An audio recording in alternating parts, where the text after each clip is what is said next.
कृष्णा हरे हरे हरे राम राम राम हरे हरे। गोविंद बोलो हरि गोपाल बोलो राधा रमा। आज हम 15वें अध्याय के श्लोक 8 का अर्थ पढ़ेंगे। शरीरम, शरीर को, यत जिस अवापनोति प्राप्त करता है, यत जिस च तथा अपि भी उत्क्रामति त्यागता है। ईश्वर शरीर का स्वामी गृहीत्वा ग्रहण करके एतानी इन सबको संयाति चला जाता है।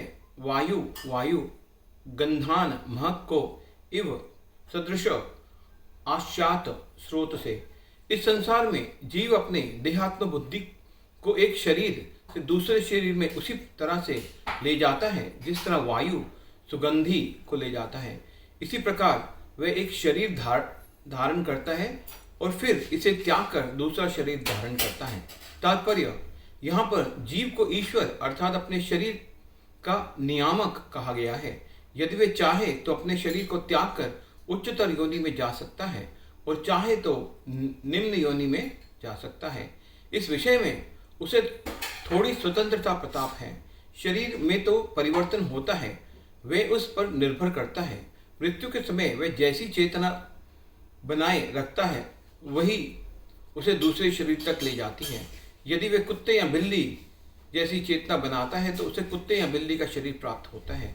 यदि वे अपनी चेतना दैवी गुणों में स्थित करता है तो उसे देवता का स्वरूप प्राप्त होता है। और यदि वह कृष्ण भाव अमृत में होता है तो वह आध्यात्मिक जगत में कृष्ण लोक को जाता है जहाँ उसका सानिध्य कृष्ण से होता है।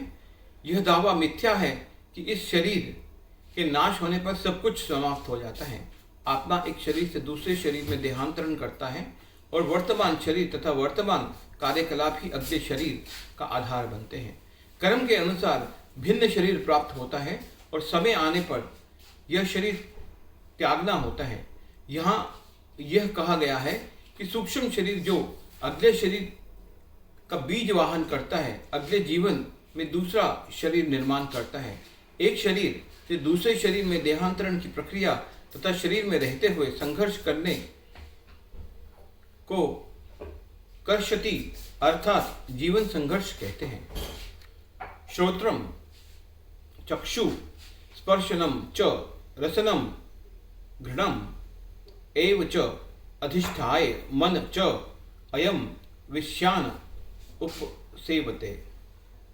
श्रोत्रम कान, चक्षु आंखें, स्पर्शनम स्पर्श, च भी रसनम जीभ, घृणाम सूंघने की शक्ति, घ्राणम सूंघने की शक्ति, एव भी च तथा अधिष्ठाय स्थिर होकर मन च भी अयम यह विषयान इंद्रिय विषयों को उपसेवते भोग करता है।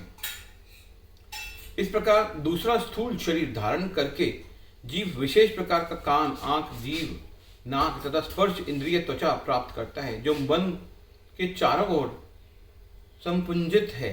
इस प्रकार वह इंद्रिय विषयों के एक विशिष्ट समुच्चय का भोग करता है। हरे कृष्णा कृष्णा कृष्णा हरे